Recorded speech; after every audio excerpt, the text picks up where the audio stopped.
Chris, did you ever play past the junior varsity level of basketball? Well, I got asked to leave the varsity team. So, yes, I did play varsity basketball, but I got asked to leave. And why did you get asked to leave? Creative differences with the coach. And what kind of creative differences? He thought that I was probably a little bit better at football, and they were like, we don't want to risk you getting hurt and taking your time, so we need to get you out to run track and play football. So they said it's probably the best thing for you. DCA. I 100% did, and I was asked to leave. And, there's a lot of people out there that know why and that can stay. It's not something we need to dig up. It was fighting was involved, if I'm not mistaken, correct? You beat somebody. Basically, you bullied somebody. I was a lover, not a fighter, and I have the daughter to prove it, so.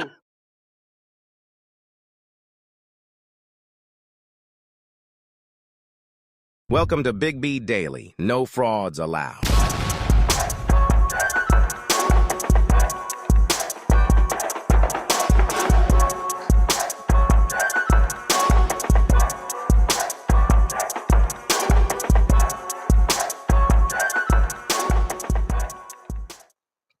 What is up, everybody? Welcome back to Big B Daily. This is your man, Big B, Brian Hanley. What's going on, man? We are live. We appreciate everybody being here Monday through Friday, 9 a.m. Central Time.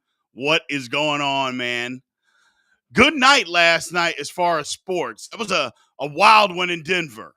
Wild one. We're going to get into that. Jamal Murray, he sinks the Lakers again. Last second shot. I mean, I think we got to start giving Jamal Murray more credit. I think we do. I know he's better in the playoffs than he is in the regular season, but we got to start giving this man his just due. Next thing, the Celtics, they take a commanding lead. They had some injuries. Unicorn Porzingis out, and it looks like it might be a little serious. So we'll see what happens there. Travis Kelce, he signs an extension for 2 years, basically ending, or it's going to end up ending his career, or we should think, with the Chiefs. And then we'll have the Q&A section, bring everybody up. Again, man, we appreciate everybody being here. As always, if you like what we're doing, you appreciate what we're doing, you know the multitude of ways that you can always support the show. We would appreciate that. Just click on the link in the bio to be able to do that.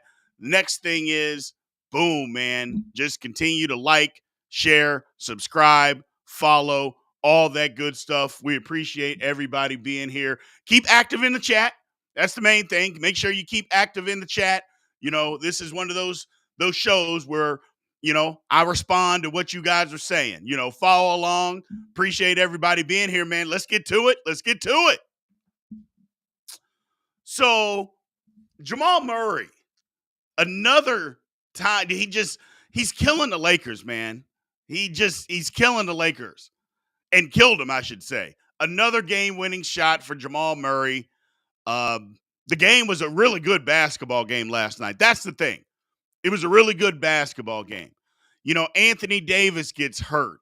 Not sure. Looked like he got a stinger.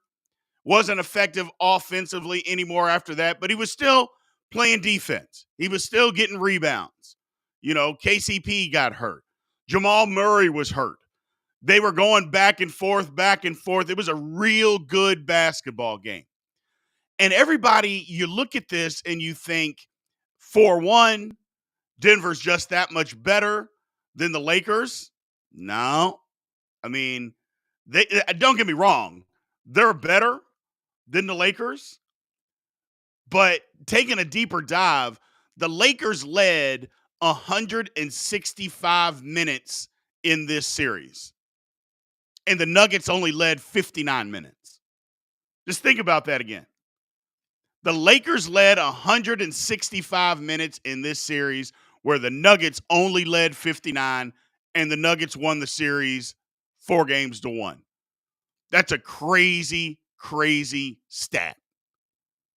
So, if you were to say that the Lakers were just anybody, they led 165 minutes of this series.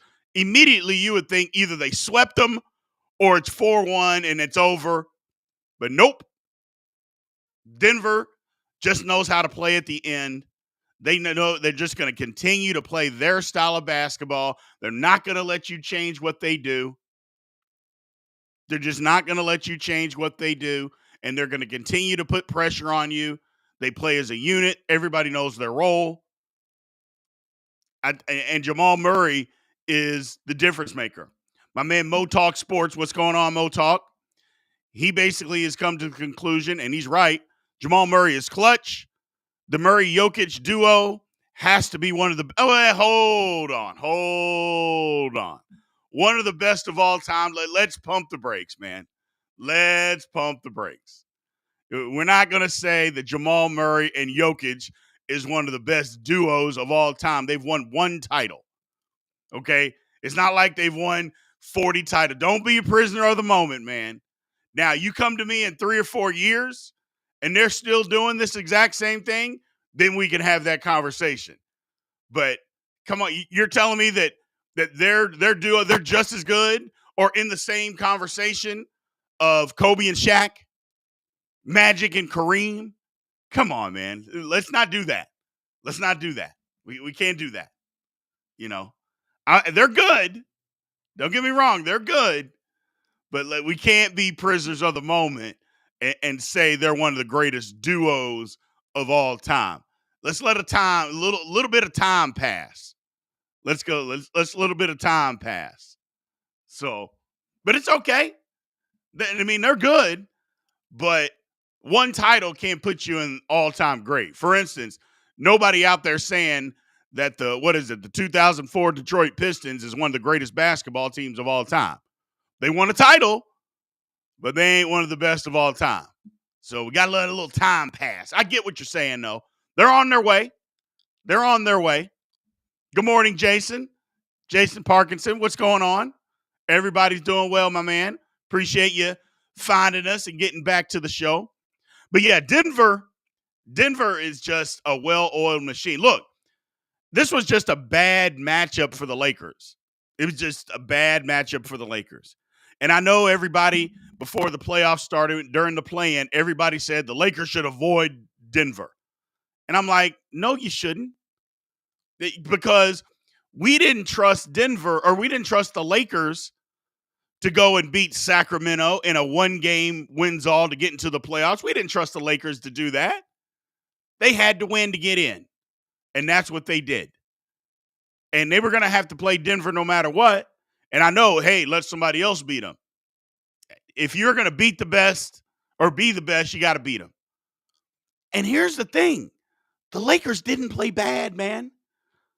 The Lakers didn't play bad. We got the LeBron haters out this morning. LeBron needs to sit down. He had 30, 11, and 9, but apparently he needs to sit down. That's not any good. I knew the LeBron haters were going to be out in full force. LeBron needs to sit down. 30, 11, and 9, but you need to sit down. You're not any good. Lord have mercy. It's just the haters will show up and say anything. Man. But anybody, just again, we've got my man out here, stays in your mouth, which is pause. I mean, I'm never going to say that name again, ever, ever, ever. But he's out here saying that LeBron has to sit down because apparently it was LeBron's fault. 30, 11, and 9. He's got to sit down.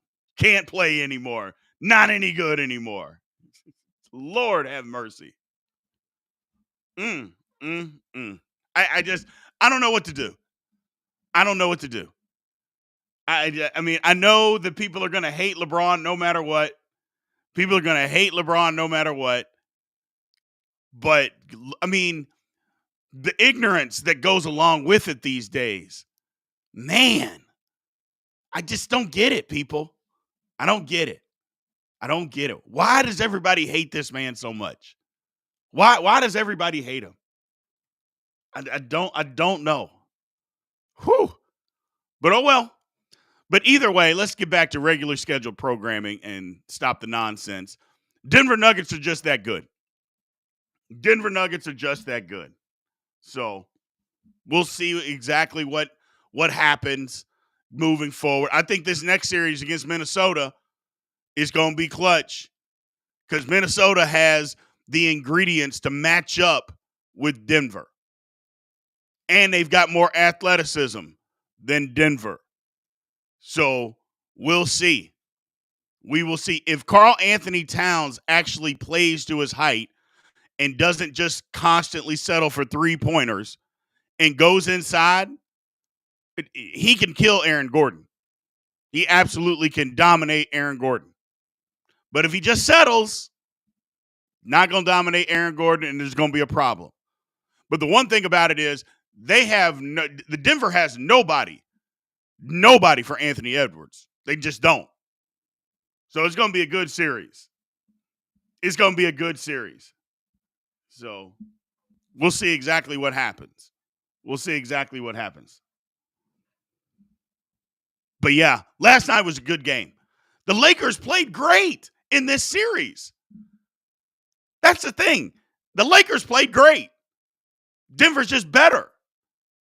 It's not like, oh, man, the Lakers sucked. No, they didn't.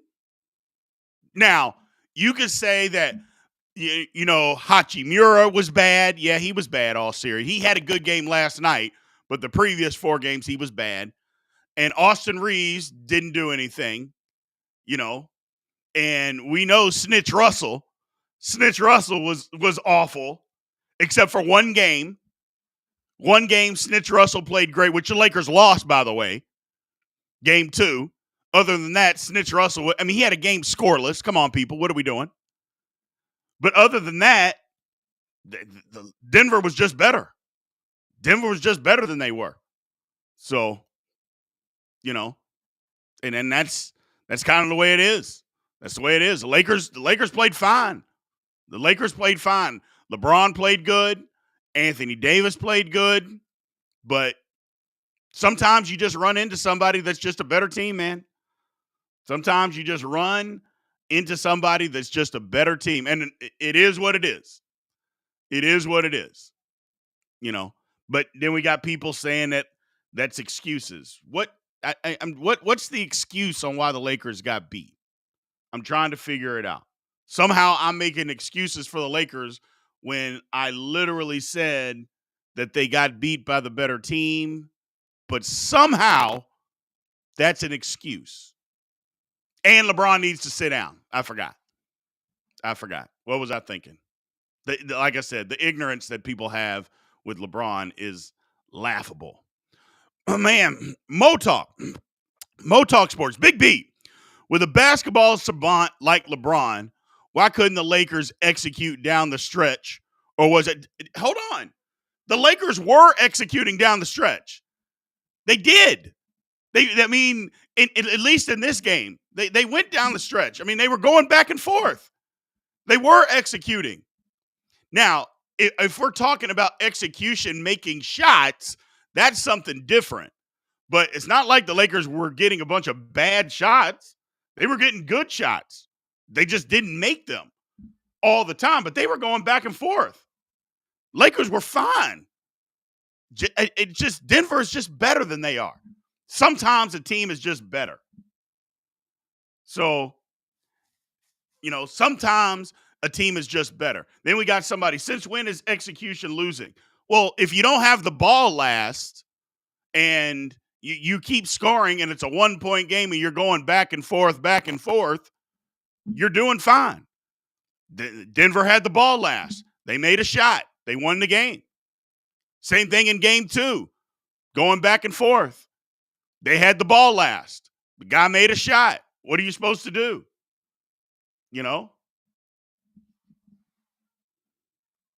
My man Marty says that LeBron has turned the Lakers into trash. Got it. Again, the ignorance with LeBron is stunning. So the Lakers are the past. Now that I can agree with. The Lakers are the past. Lakers got to do this. The way that they're constructed is not winning a championship. And I don't want to hear the Darvin Ham. You got to get rid of Darvin Ham. Yeah, there might be some things that Darvin Ham has done, and maybe he's not the best coach. But I'm not blaming this on Darvin Ham. I don't think it was coaching on why they got beat. Now they're going to fire Darvin Ham because he's going to be the scapegoat. And we know that LeBron, there's got to be a scapegoat for something. Look, I'm a LeBron fan, but nobody's going to put the blame on him. It's got to be somebody. And they're going to blame Darvin Ham. But Darvin Ham he's not necessarily the entire problem. He's not. And so, and to say that LeBron turned the Lakers into trash is just ignorance. It's just ignorance. That's all. Laker fan, you like Kobe more than you like LeBron. And because, what were Kobe's last 4 years, 5 years? They sucked. They were absolutely horrible. Horrible. But somehow LeBron has turned the Lakers into trash. Oh, well. We'll see. Jordan's the GOAT. Okay. Do we care? Man, y'all, on a certain platform, I'm just going to have to ignore them because the ignorance is just rampant. It's just rampant. Well, Cam, what's going on? Minnesota will give Denver a run for their money in the next series. Yeah, they will. And they've got something, like I said, they got to defend. Look, Anthony Davis just doesn't have the muscle mass to give Jokic problems, where Rudy does have the muscle mass to give Jokic problems. He's got now, doesn't mean he's going to stop him. So I didn't say that, but at least he has the ability and the opportunity to give him problems. And I think he's going to give him problems. So doesn't mean Jokic still isn't going to do his thing. Not saying that, but at least he can attempt to slow him down and cause him some distress. What he won't do is put pressure on the offensive end, where Anthony Davis, the first 3 games of the series, actually first 4 games of the series, put a ton of pressure on the offensive end. Jokic couldn't stop Anthony Davis. He couldn't even slow him down. But that's neither here nor there. So that's neither here nor there. But we'll see. We'll see what happens. We will see what happens. So, my man Pat Cockrell, what's going on, my man? Push this back up. I think LeBron hates stems for his political stuff. No, it doesn't. That's certain people have that, but not most people. Most people don't give a damn about his political stuff.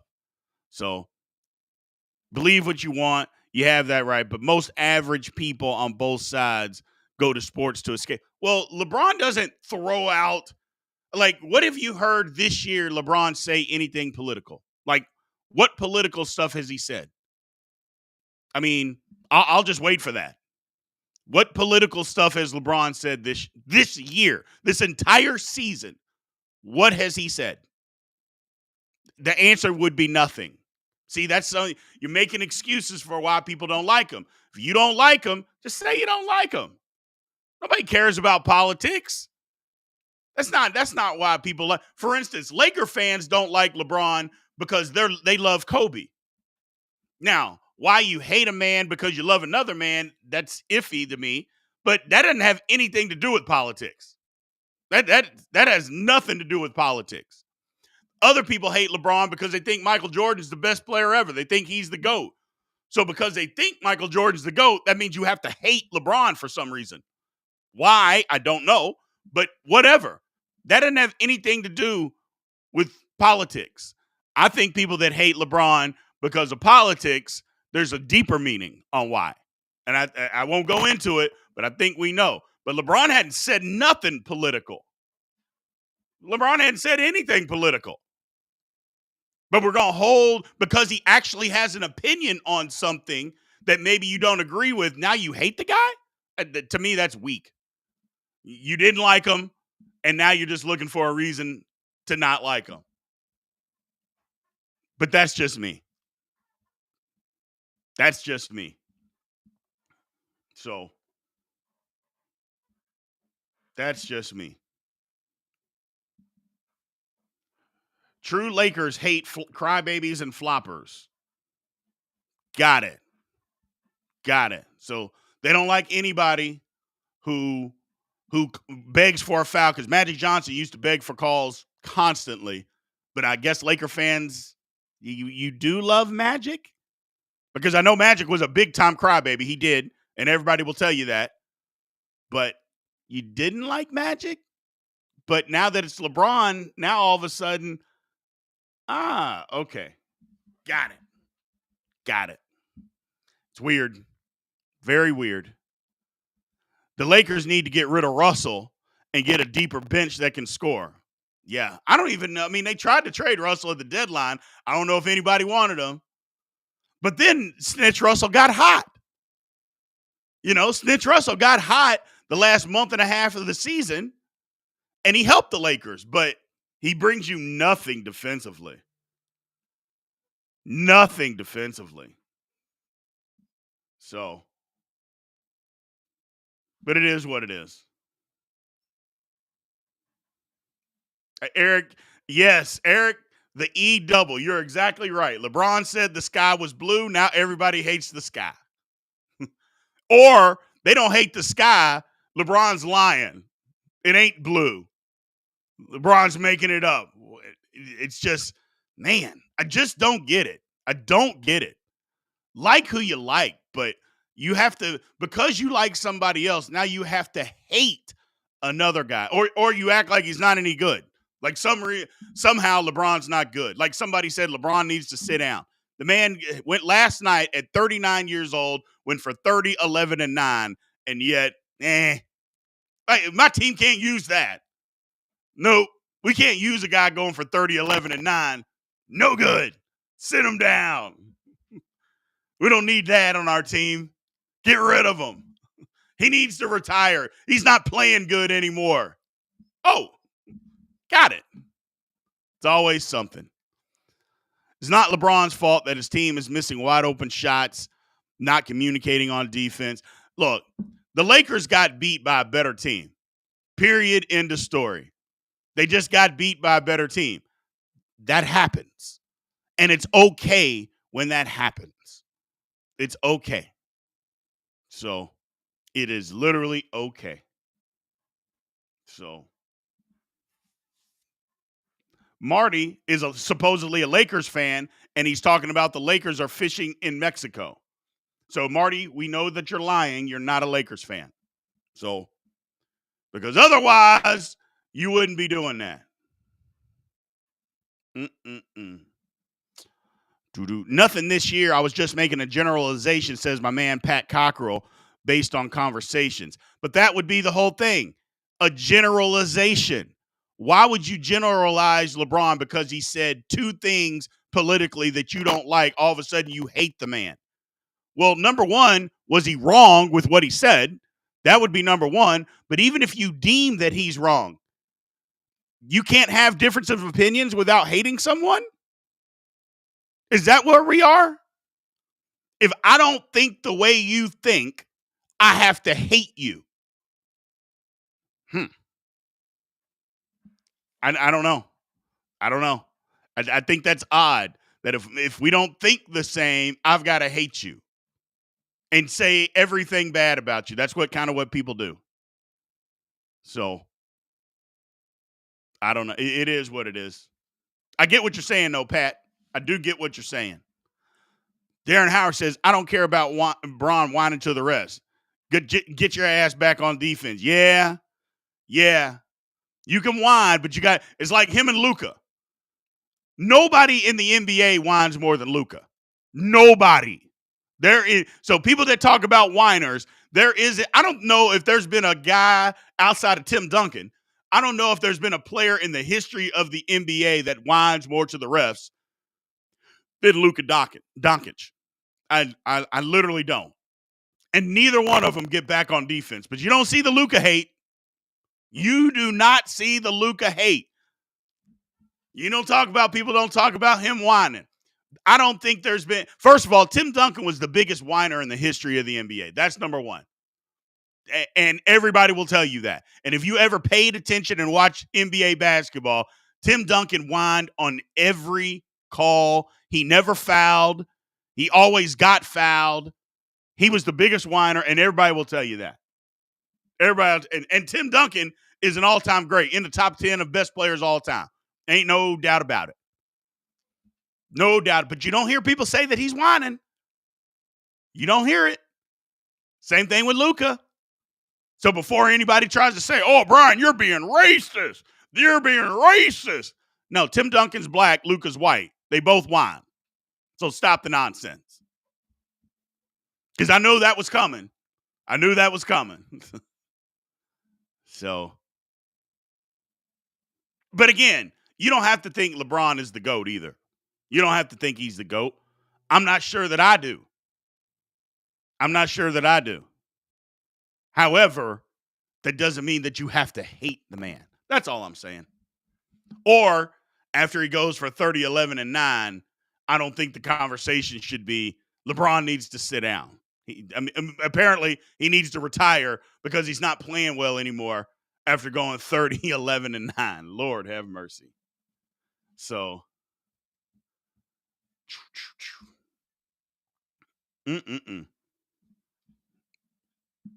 But one thing that I think, and we'll bring this up tomorrow, I think the NBA is going through a changing of the guard, and sometimes that gets uncomfortable.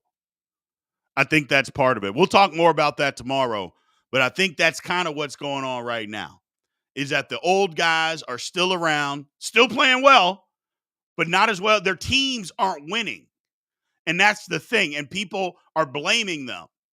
Just like they gave them all the credit for when they were winning, they gave them the credit. Now that their teams aren't winning, they're getting all the blame. That kind of comes with the territory. That comes with the territory. But that's just kind of how it is. But I think that's kind of what's going on now. A little changing of the guard from old guys to new guys. And I don't know that we've necessarily seen that before in the NBA, but we'll get into that a little bit more tomorrow. The Celtics take control of the Heat. They take control of that series, but despite Porzingis getting hurt. Porzingis got that calf. It looked like he hurt both calves, which is a problem. So it looked like one time down the court, he hurt his right calf, and then the next time down the court, he hurt his left one. We're going to see what happens, man. So we're going to see what happens with Porzingis. But the Celtics take control. They never should have lost the game 2 at home. That was a disgrace. But now they're up 3-1. Have you ever seen a team that's supposedly really good that has lost more home playoff games than the Celtics? I mean, the Celtics over the last 3 years have lost so many home playoff games. It's ridiculous for a team that's supposed to be really good. They're supposed to be really good. So hopefully they close this thing out because I want this series to be over. Let's get on to the next round. I'm done with this round. It's a good game, but the Celtics controlled it. But I'm ready to get on to the next round. Magic and Cleveland play tonight. It's a toss-up. Here's the thing. I think the Magic might have found their stride. I think Cleveland blew them out of the water in 2 games. And I think they thought, okay, we're just going to go to Orlando and blow them out. And they got blown out twice. I think Orlando, who's a young team, I think Orlando has found their stride. I think Orlando wins this game, and I think Orlando wins this series in 6. Now, I'm not going to be surprised if Cleveland ends up winning, but I think Orlando has found their confidence. I think they have, and they're like, hey, we can beat this team. They're not that much better than us. They're not better than us at all. We can beat this team, and I think they're going to tonight, and I think they're going to end up taking the series. So what happens when you let a team that you were literally standing on their neck and you let them off the hook? You let up, and lo and behold, then they get up, and then they punch you real hard. And that's what happened. And Orlando is now standing toe-to-toe, and I think they're going to throw a haymaker tonight and knock Cleveland down, and that'll be the end of it. Yeah, the momentum, ex Capone, has changed. The momentum in that series, I think, has changed.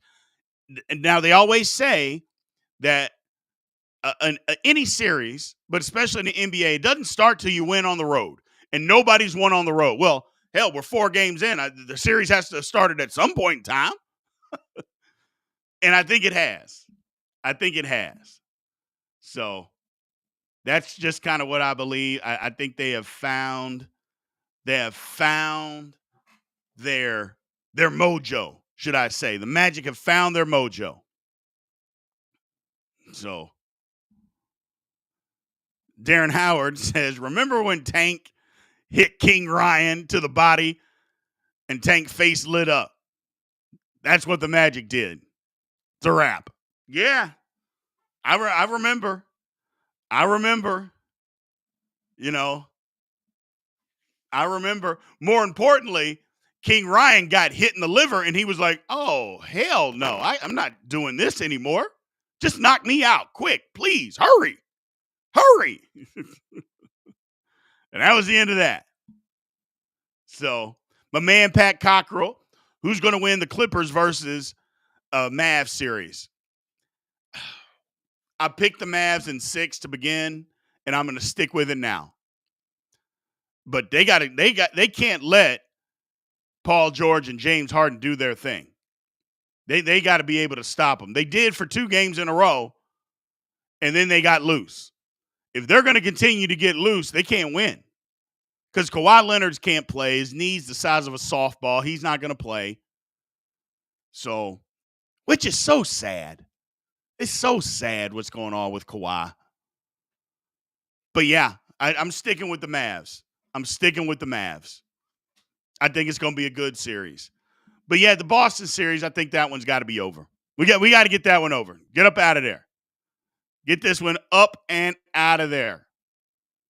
So, as a reminder, everybody, man, remember, Big B Daily, 9 a.m. Central Time, Monday through Friday.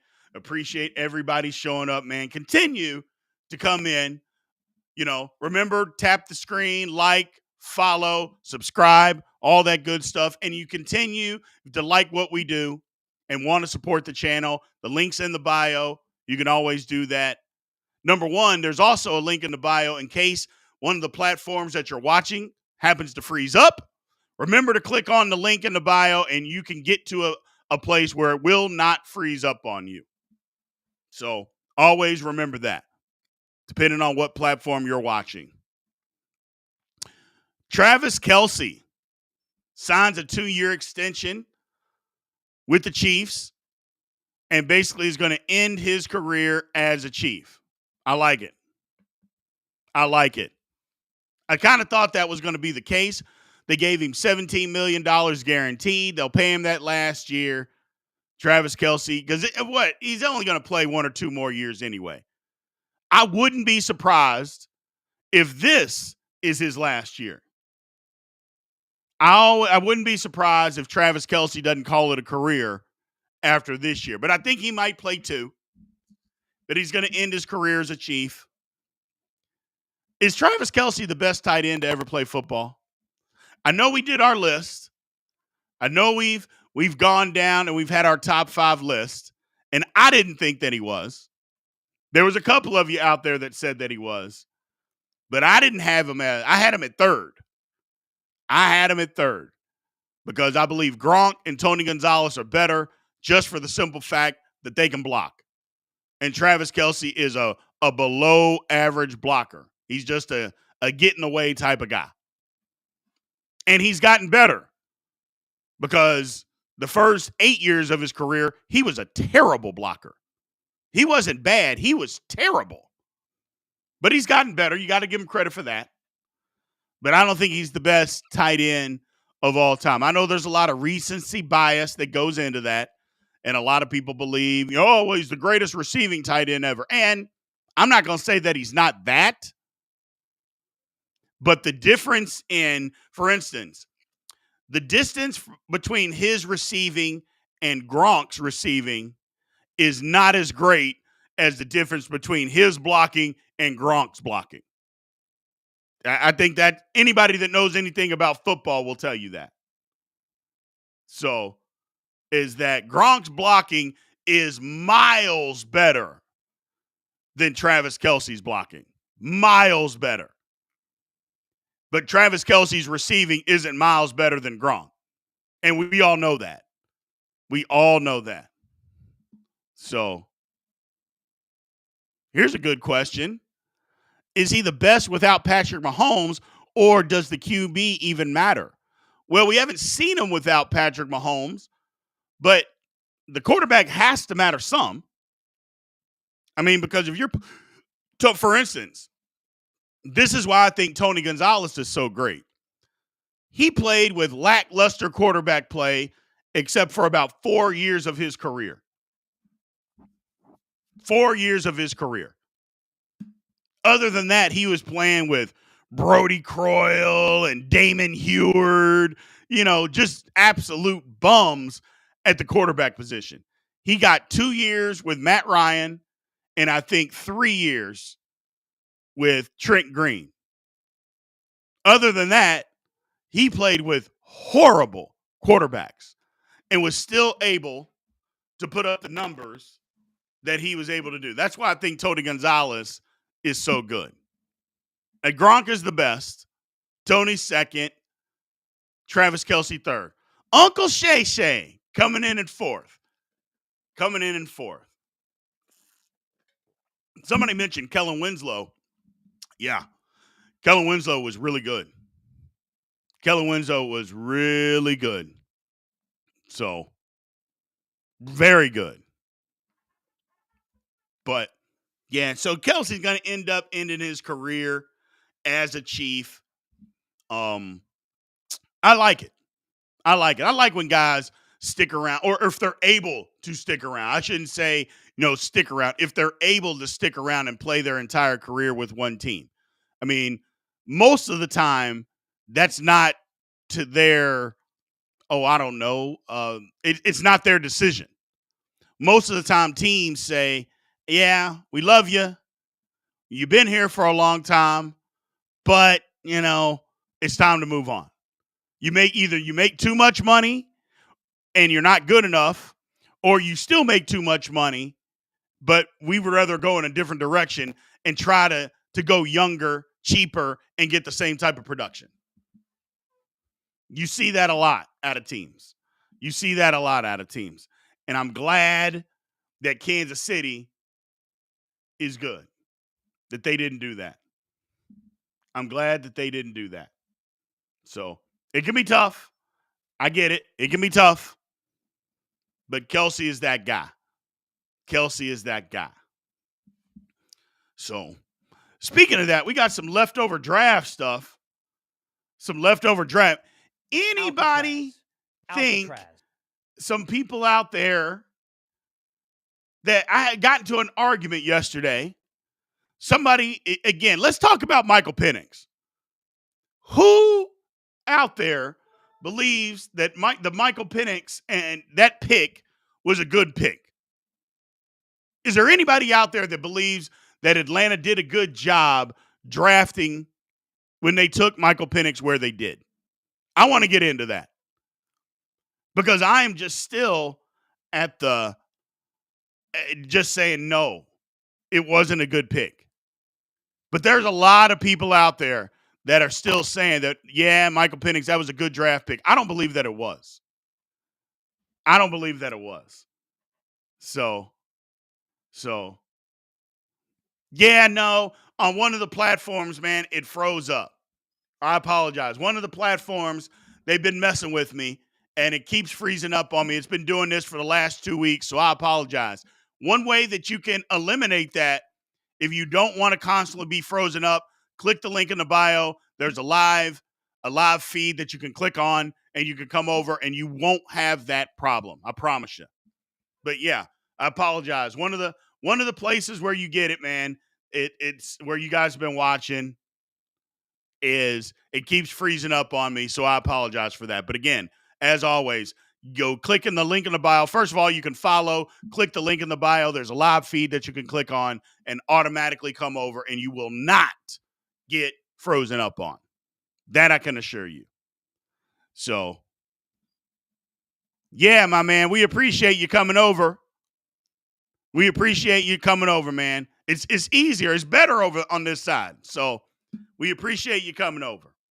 Anyway, um, my man Christopher Lee said absolutely it was amazing pick talking about Michael Penix Jr. Now, I need somebody to explain to my man Chris, explain to me how it was amazing. Tell me how it was amazing.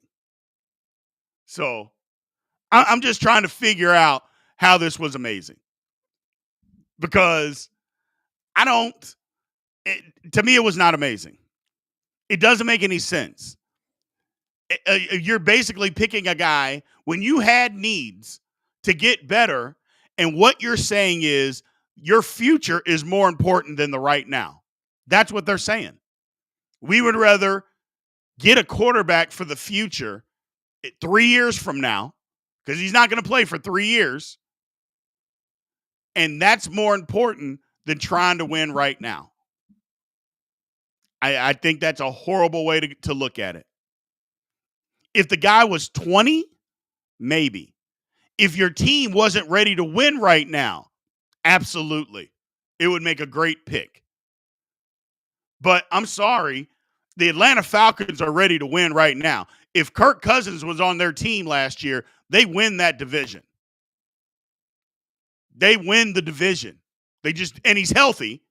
He was healthy. They were going to win that division. And everybody knows that. So they're ready to win right now. You can't be thinking 3 years down the line and then try to come off with some nonsense talking about, well, this is what Green Bay does. This is the Green Bay model. You know, they drafted Jordan Love, even though they had Aaron Rodgers. It's not even remotely the same thing. It's not. And for people to try to explain it away, it's crazy. What do you mean? Hold on. Christopher Seaton, no, Atlanta has a QB that gets hurt. Okay, Kirk Cousins got hurt last year. When was the last time Kirk Cousins got hurt? I'll wait for you to answer that. I mean, when was the last time Kirk Cousins got hurt? You know, I know that's the narrative going around. He's old and he gets hurt. Well, before last year, when was the last time he sat out 3 games in a row? And the answer would be never.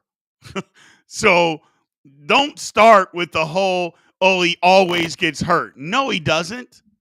No, he doesn't. It was a bad pick, man. And just because he's older, if he's old and he gets hurt, why'd you give him $100 million? Let me ask that. If he's old and he gets hurt, why'd you give him $100 million guaranteed? That's all I want to know. Because if it's my franchise or if I'm in charge of the franchise, I'm not giving nobody that's old and gets hurt $100 million guaranteed. But they did.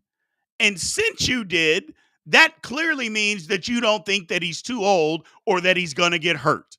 Because you don't give old guys that get hurt $100 million. You're not going to do that.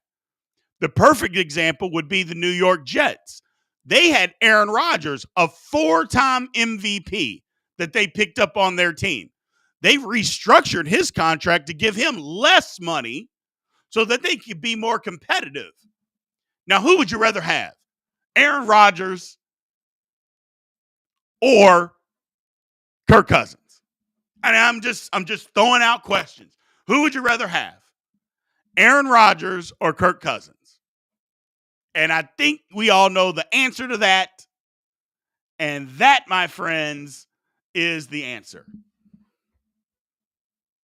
Cousins' O-line are terrible. Cousins' O-line in Atlanta is not going to be terrible, though. I can tell you that. The O-line in Atlanta is very good. That's a top 5 offensive line in the league, if not a top 3. So Christopher Lee says Cousins all day. You're lying, Chris. Now I got to stop responding to you. If you're telling me you would rather take Kirk Cousins over Aaron Rodgers, I can't respond to you anymore. Again, we know what we do. We know what we say. You say stuff like that out loud, they're going to lock you up in a padded room and throw away the key. Stop it. Stop. Jeveny Christmas. Lord have mercy. Rodgers is over the hill. Okay, if Rodgers is over the hill, Kirk Cousins never got to the hill. All right? So stop it. Stop the nonsense. David Gonzalez. Maybe Penix is just a bargaining chip to trade for a couple of veterans. You're not drafting a guy at number 8 to trade for a veteran. That's not going to happen. That is not going to happen.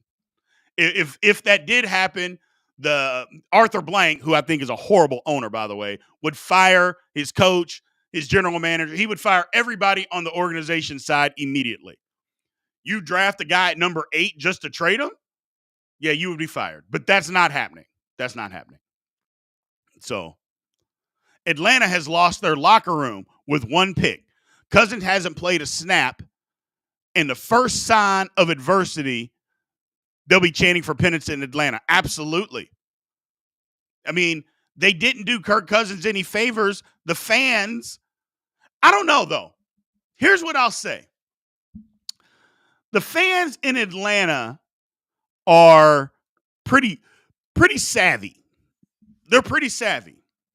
And they want to win. I think, first of all, I don't think the fans of Atlanta wanted to give all that money to Kirk Cousins to begin with. That would be number one. But since you did, I haven't heard, I've heard other people, but I haven't heard Falcons fans come out and say, oh, man, that was a great pick of getting Penix. I haven't heard that. I've heard other people say it, and maybe they're in the same division and they want the Falcons to stink. So that's why they're happy about it. But I haven't heard anybody come out and say, yeah, it makes sense.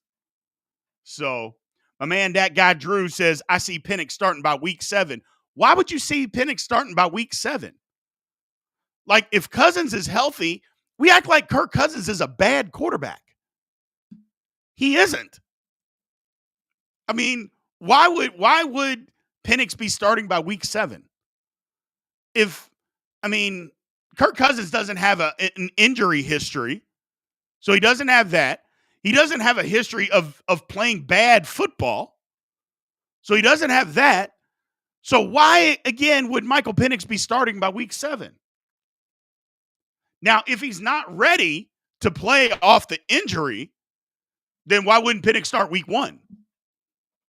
Why would you wait till week 7? I mean, if Cousins can't play, I would think he can't play week 1 versus week 7. So if Cousins can't play, then Penix will start the opening day. You know, they're not going to wait around and say, okay, play 7 weeks.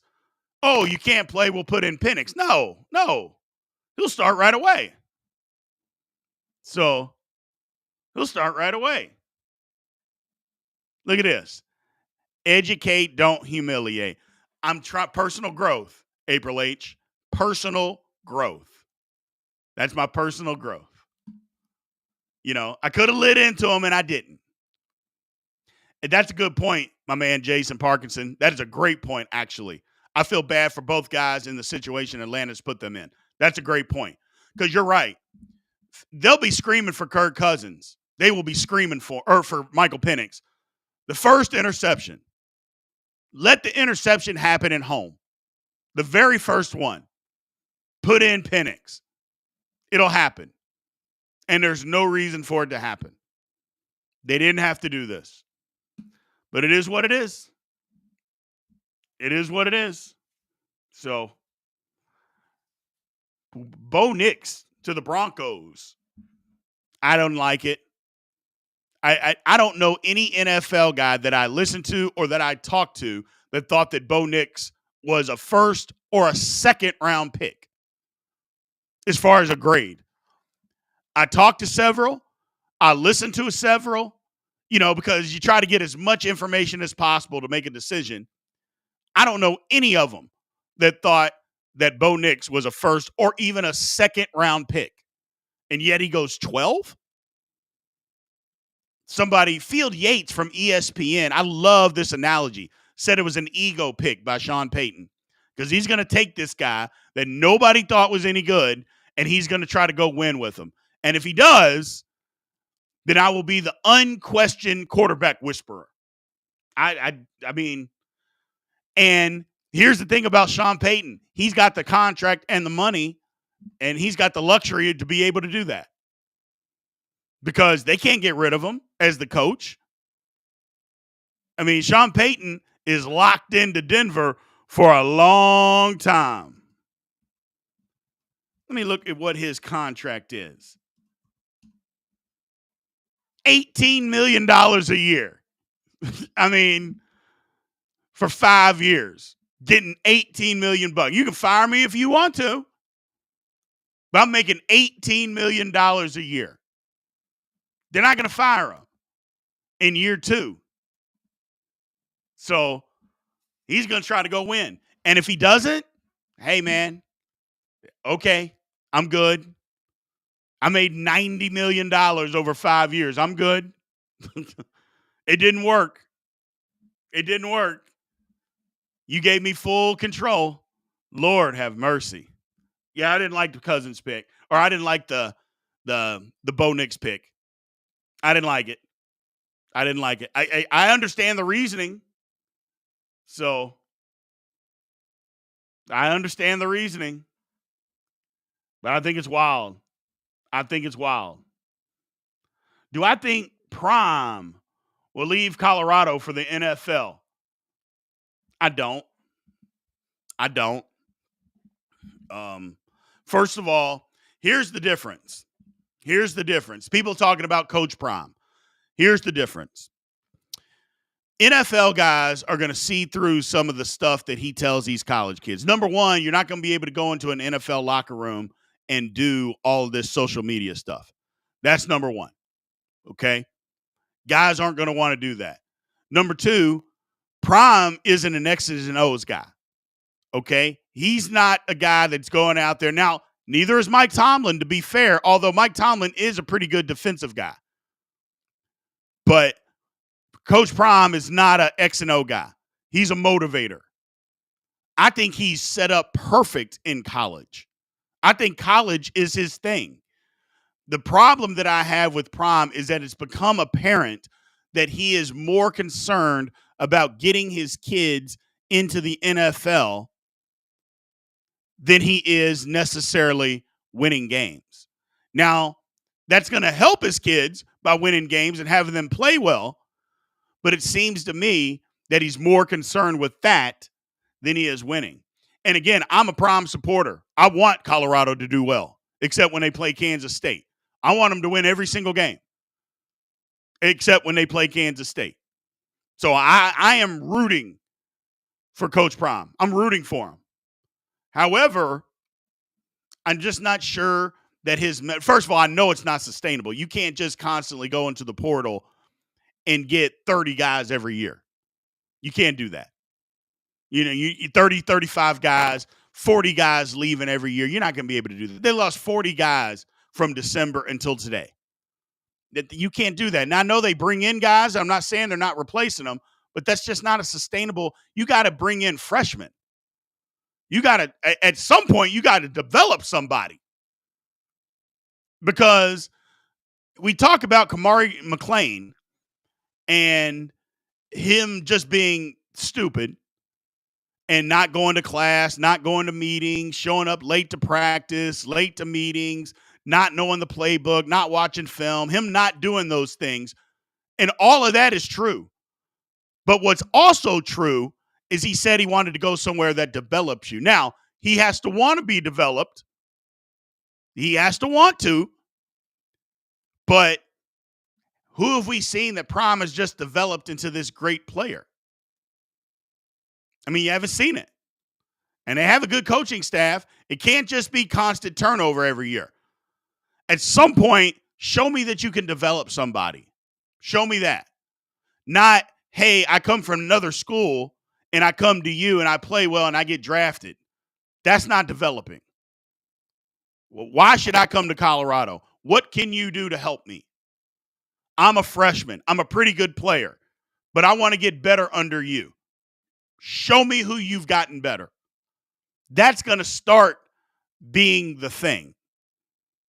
That's what is going to hold Colorado back. is they need somebody, they need to start developing talent.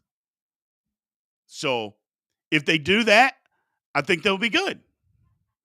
So my man Queso, he's talking about instead of a QB, what position you think the Falcons should have picked up instead? Pass rusher, without question. That the best pass rusher in the draft was sitting right there, Dallas Turner, and they didn't take him. The Falcons had 82 sacks over the last 3 years. Last in the NFL. First of all, 82 sacks over a 3-year time period is, let's just say this, it's atrocious. If you take that, let me get out my trusty calculator because I'm not too great at math. That is 27 a year. 27 sacks a year. We've seen guys that have 22 sacks, 20 sacks, 19 sacks by themselves. And you as a franchise, as a team, only get 27? Yeah, that's terrible. That's terrible. And so they got to be better. They got to be better. But they absolutely should have taken an edge rusher. Somebody to get to that can get to the quarterback. They should have done something. So, my man, Ruben Ortiz. What's going on, Ruben? If the Nuggets don't win the series under 5 games, they will lose the series. You're talking about to Minnesota? I don't necessarily think that's true. I don't think that's true. You know, why can't they win it in 6 games? You know? Or 7 games? I mean, are we saying that Denver's not mentally tough to win a 6-game series or a 7-game series? Of course they are. Of course they are. Now, it may not play out to be that way, but I think they can. They don't have to just wipe the mat with Minnesota to win the series, do they? I don't agree with that one. I love the take. I love your opinion. Keep them coming. Keep the questions coming, people. But yeah, I don't think they have to win it in 5. I don't agree with that one. So I think they can do anything. They can do anything and win the series. It doesn't even mean that they will. So, but yeah, I don't think they have to. If it goes 6 games, that means Denver can't win. So, well, they're banged up. Murray's injury is worse than they say. I believe his injury is pretty bad, but he scored 32 points last night on the injury. So, and I know adrenaline and all that stuff, but remember, he got hurt the game before. He didn't get hurt in this game, and then adrenaline just took over where he could finish the game. He got hurt the game before, and they didn't even want him to play, but he went out there and played anyway. So he's going to get a few days to get better. He's going to get a few days to get better, so we'll see. We'll see. You know, now the one thing I'll say about that, Minnesota's defense is a hell of a lot better than the Lakers. So him getting the points that he got is going to be a lot tougher, but it was going to be a lot tougher anyway. So I don't even think that matters. So I don't think that matters. My man, Pat Cockrell, does OKC do well against the winner of the Mavs and Clippers and make the Western Conference final, or does the inexperience finally hurt them and they lose in the semis? Well, it's a good question. I honestly,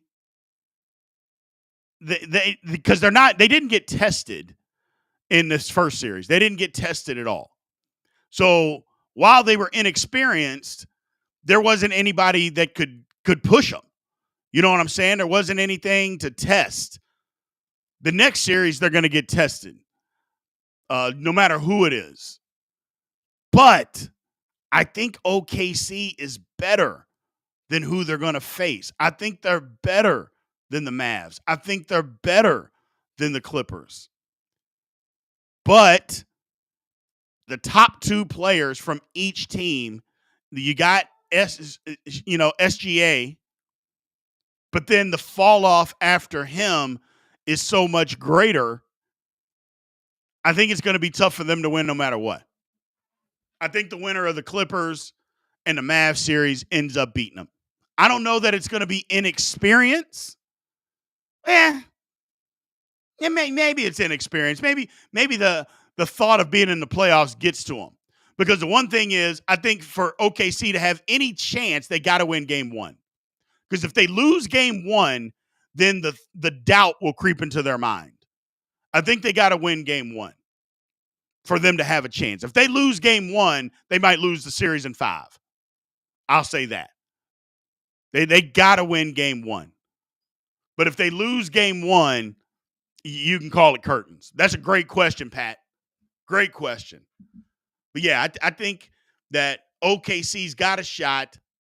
Game one is pivotal for their mental side of it, for the middle capacity. I think they got to win game one. Over in the East, Knicks close it out tonight, people? What do y'all think? I think they do. I think Philly's done. I'm a Joel Embiid fan, one of the dirtiest plays I've ever seen. He did on Sunday. I think Philly's done. And it's back in New York. I wouldn't be surprised if New York doesn't blow them out. I'll be honest with you. It's back in New York. That crowd's going to be absolutely nuts.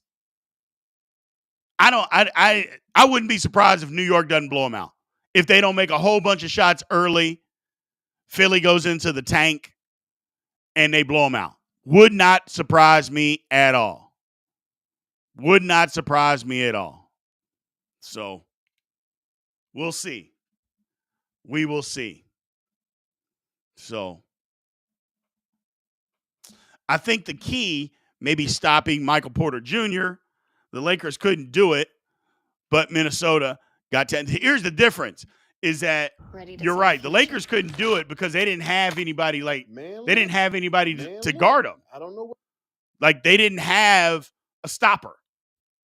You know what I'm saying? They didn't have a guy that size that could guard him and contest shots and contain them. I mean, they just didn't have a guy. So what are you going to do? They just, it is what it is. It is what it is. The Lakers weren't constructed well. But you're right. Towns, McDaniels, Reed, yeah, they got somebody that can stop, at least challenge Michael Porter Jr. Hell, how many shots in the Lakers series did we see him knock down that were wide open? They're just open looks. He's knocking them down because you couldn't contain a dribbler. You couldn't contain the pick and roll. Well, Minnesota's going to be able to do that. That's why I'm excited for the series. So, yeah, you're right, Ruben. It's going to be a great series. Whoever wins and goes to the conference final. Yeah, it's going to be a great series. I'm looking forward to it. I am looking forward to it because Minnesota has made me a believer. They've made me a believer. I was very skeptical going into the playoffs.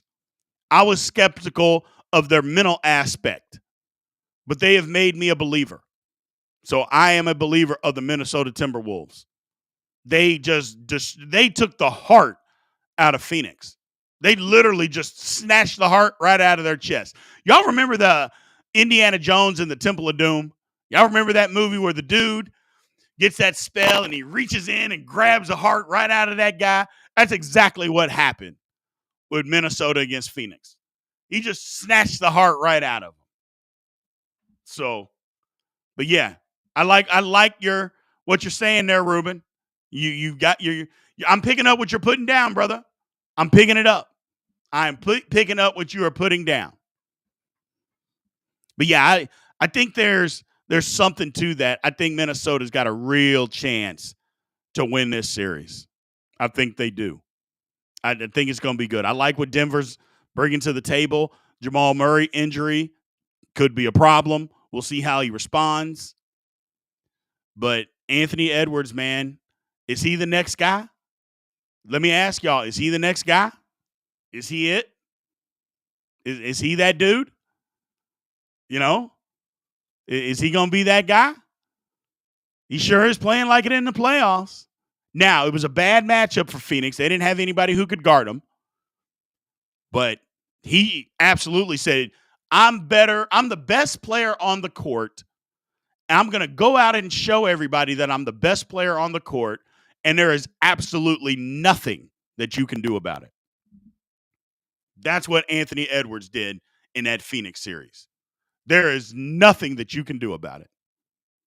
I loved it. I loved every second of it. Good for him. He's that dude. He is that dude. Well, all right, people, man. We appreciate you. We're going to shut this one down for today, man. Thank you, everybody, for showing up. Again, as always, Big B Daily, 9 a.m., Monday through Friday. Remember to show up. Tell a friend. Remember to like, follow, subscribe, all the good stuff. Leave comments. I appreciate everybody being so enthusiastic in the chat today, man. That's what makes this thing fun for me every day. I appreciate it. And we will be back tomorrow with another Big B Daily. Again, tell all your buddies. Tell them to come join us 9 a.m. Monday through Friday, 9 a.m. Central Time. We appreciate it. Holler at you guys tomorrow, man. Aloha.